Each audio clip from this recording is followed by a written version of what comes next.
इसी तरह से हमें एयर पोल्यूशन से निपटने के लिए सबसे पहले डिफॉरेस्टेशन को रोकना होगा, निर्वनीकरण क्रिया को रोकना होगा, क्योंकि एक पेड़ क्या है, ये प्रकृति के फेफड़े हैं, ये वातावरण को शुद्ध करते हैं, ये वातावरण की कार्बन डाइऑक्साइड को लेकर के एक तरफ भोजन बनाते हैं, जिससे प्रकृति में क्या होता है, खाद्य श्रृंखला चलती है, तो दूसरी तरफ यही इसी क्रिया के दौरान ऑक्सीजन दे करके वातावरण को शुद्ध करते हैं।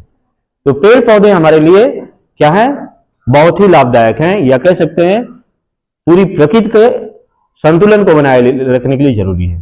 तो जब हम पेड़ों को काटते हैं तो एक तरह से अपना ही विनाश करते हैं, अपने पैरों में कुल्हाड़ी मारते हैं। बिना पेड़ों के हम धरती पर जीवन की कल्पना नहीं कर सकते। हमारे इस वातावरण की सफाई पेड़ करते हैं, जैसे फेफड़ा हमारे ब्लड से में ऑक्सीजन उड़ेलता है, उसी तरह से ये पेड़ पौधे हमारे वातावरण में ऑक्सीजन उड़ेलते हैं। उसी ऑक्सीजन को लेकर के हम कार्बन डाइऑक्साइड निकालते हैं, और उस कार्बन डाइऑक्साइड को पेड़ पौधे अवशोषित करके भोजन में बदल देते हैं, और उसी पेड़ पौधे को खा करके शाकाहारी जीवित रहते हैं, शाकाहारी को खा के मांसाहारी जीवित रहते हैं। इस तरह से खाद्य श्रृंखला चलती है। तो हमें निर्वनीकरण को रोकना होगा। निर्वनीकरण अगर रोक दिया गया तो पॉल्यूशन का जो ग्लोबल वार्मिंग जैसी समस्याएं आ रही हैं ना, पेड़ों की कमी के कारण जो है ऑटोमोबाइल या फैक्ट्री जैसे धुएं के रूप में कार्बन डाइऑक्साइड निकल रही है, जिसके कारण ग्लोबल वार्मिंग बढ़ रहा है।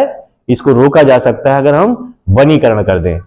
पेड़ों की कमी के कारण वो कार्बन डाइऑक्साइड जितनी मात्रा में रिलीज हो रही है उसका कंजम्पशन हो नहीं पा रहा है पेड़ों द्वारा, जिसके कारण कहा जा रही है वायुमंडल में जाकर के एक लेयर बना ले रही है, जिसमें लगभग 80% रोल इस कार्बन डाइऑक्साइड का होता है ग्लोबल वार्मिंग में।